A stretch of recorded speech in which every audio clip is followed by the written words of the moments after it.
こんにちは、ずんです。今回はニトリのアイディアがすごい新商品や家事や収納が快適になる便利グッズを全部で5点実際に使って正直にレビューします。中にはちょっと残念なアイテムもあったので、少しでもお買い物の参考になれば嬉しいです。はい、まずは言わずと知れたニトリの大ヒットアイテム、毎日取り替えキッチンスポンジ。従来のレギュラーサイズに加えて厚さ 15% 増量タイプっていうのが出ているのは知っていたんですけど、久々にお店に行ったら大きさ 1.5 倍なんていうのも出ていました。これは初めて見ましたね。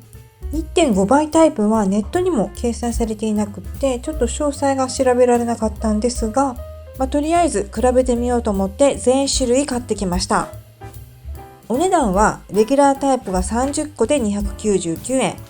厚さ 15% 増量タイプが30個で399円、そして大きさ 1.5 倍タイプが30個で499円です。100円ずつお高くなる感じですね。ニトリのはパッケージが比較的しっかりしていて、ミシン目から開ければケースがいらないところが気が利いています。はい、まずレギュラーサイズ、これは幅5センチ、長さ11センチ、厚さが 1.2 センチ。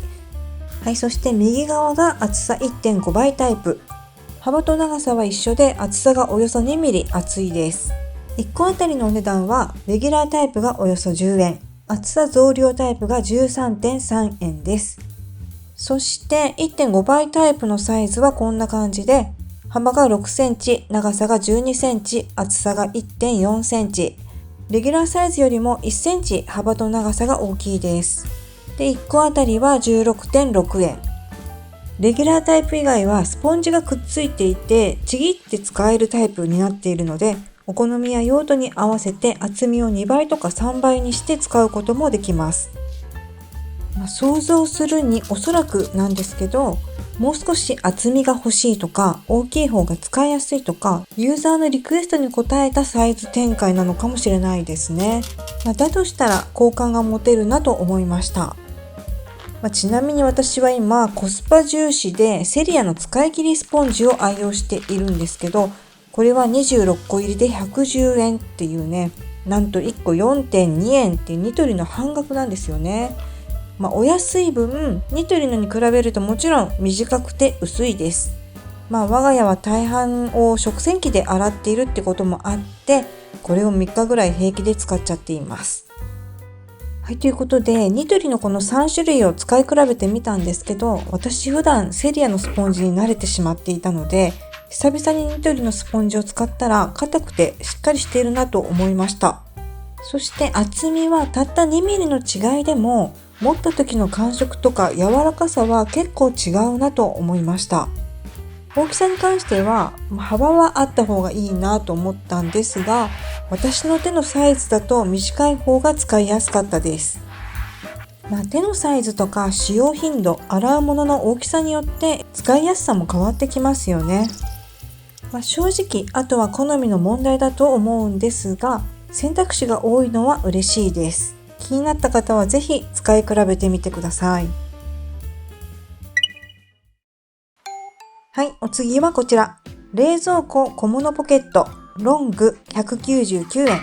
たまたま目に入って、そういえばちょっと困ってたんだと思ってカゴに入れました。薬味の小袋などを収納するアイテムのロング版です。幅は 14.5 センチあって、一般的なミニポケットの 2.5 個分ぐらいです。このミニポケットはわさびとかからしとか冷蔵庫の中で行方不明になりがちだった薬味の小袋に収納の定位置を作ってくれた名品ですが、私はこの使いかけのスティックタイプの顆粒だしの収納場所がいつも定まっていなくて困っていました。無理やり入れてたんですけど不安定だし入れにくかったんですよね。で、このロングタイプはそういったスティックがまるっと1本ぴったり入ります。ちなみにこのコンソメキューブにもぴったりでした。もちろん使いかけなら小袋と一緒に収納することもできるし、小袋を縦に入れれば数も結構入ります。取り付け可能なポケットの厚さは6ミリ以下。ポケットの高さは 4.5 センチ、奥行きは 3.6 センチと薄型なので、下の段のものを取り出すときも干渉しません。おかげで使いかけスティックの定位置が決まりました。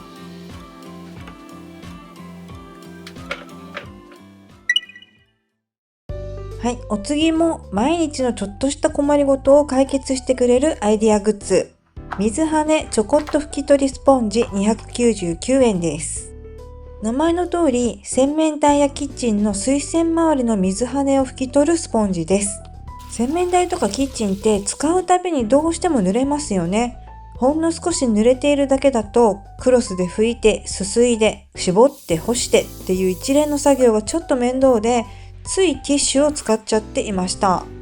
だけど、水を拭くためだけにティッシュを使うっていうのももったいないなと思っていたので、これなら繰り返し使えてエコだし、ティッシュと同じぐらい楽に使えるかなと思って試しに買ってみました。一番のポイントは、吸水スポンジなのに乾いてもカチカチにならないところ。使うたびに水で柔らかくする必要がないので、気になった時にさっと使うことができます。先端はペンシルのような形状になっていて、蛇口の根元にもしっかりフィット。そこも真ん中がへこんでいて、接地面が少なくなる工夫がされていました。多少細かい水滴の拭き跡が残ることもあったんですが、拭き終わったら水ですすいで、片手でギュッと絞るだけ。ゴミも出ないし気軽に使えてとっても便利でした。シンプルながらコロンとした形も結構可愛くて、置きっぱなしでも悪目立ちしないところも良かったです。はい、お次は秋冬の新商品展示会で見た時から欲しいなと思っていたアイテム。マグネット対応吸盤式スマホスタンド1490円です。私は吸盤式を買ったんですけど、マグネット式もあります。こちらは C2 対応アクセサリーのシリーズで、中には2つのパーツが入っていて、強力なマグネットでピタッとくっつく仕様でした。本体側のマグネット部分がボール状になっているので、角度の調整もめっちゃスムーズです。そしてこの平らな面にスマホがくっつくというわけですね。別売りのワイヤレスチャージャーを使えば充電しながらも使うことができます。正直私これまで吸盤って落ちることが多くてあまり信用していなかったんですけど、これはレバー式の吸盤になっていて、しっかり空気を抜いて固定できるので、思っていた以上に安定感がありました。吸盤式は凹凸のないツルツルした面に使うことができます。洗面所の鏡に取り付けて顔のマッサージとかメイクのハウトゥー動画を見たり、キッチンの壁にくっつけてレシピを見たり、使いたいところに自由に移動できるっていうところも便利でした。調子に乗って俯瞰撮影もできるのかなと思って試してみたんですけど、しっかりくっついていたのでいけるかと思いきや、2時間ぐらいそのままにしていたら落ちたので、真上の設置はできないみたいですね。ちなみに壁面で使っている分には今のところ一度も落ちていません。はい、お次も新商品展示会で見た時から気になっていたアイテム。1台10役マルチトング599円です。ただこれ正直に言うと残念ポイントもありました。とりあえず商品詳細からお伝えすると、名前の通り10通りの使い方ができる多機能のトングで、通常のトングとして掴むっていうのはもちろん、指先トングとして生ハムなど薄いものをつまんだり、柄の部分が外せる仕様になっていて、1本ずつ別々に使えるので、炒めたり和えたりもできます。フライパンの縁にフィットするカーブ形状で、ソースなどをかき集めてすくったり、ヘラの外側に凹凸がついていて、じゃがいもなどを潰せたり、内側には小さじ大さじが測れるラインも入っています。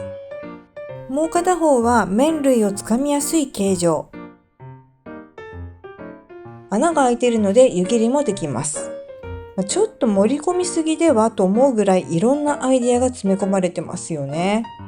で、吊るしておけるフック穴もあるし、分解すれば小スペースに収納できるところもいいなと思いました。さらに食洗機も対応です。はい。で、はじめお伝えした通り、個人的に残念だなと思った点が2つあって、1つは小さじの計量ラインの精度です。小さじ1杯のお水を入れてみたところ、ラインの方が体感で倍ぐらい大きいんですよね。で、試しにライン通りに入れて測ってみても小さじ2杯分ぐらいありました。これは私の測り方が問題なのか、それとも個体差なのかはちょっとわからないんですけど、何度試しても結果は同じでした。大さじも小さじほどではないんですけど、ちょっと多めでしたね。もしこれ使ってる人がいたら、小さじラインが正確かどうかコメントで教えてもらえると嬉しいです。そしてもう一つの残念ポイントは耐久性です。実はパスタを掴んだら折れてしまいました。まだ使い始めて2日目だったので、ちょっとこれにはびっくりしましたね。この時、口コミを見たら同じく折れたという人が1人いたんですけど、不良品なのかなと思ってニトリに連絡したところ、返品対応してくれることになりました。ただ、今日改めて口コミを見たら、同じく使い始めたばかりで折れたっていう人が1週間で12人増えていたので、もしかしたら構造や素材に問題があるのかもしれないですよね。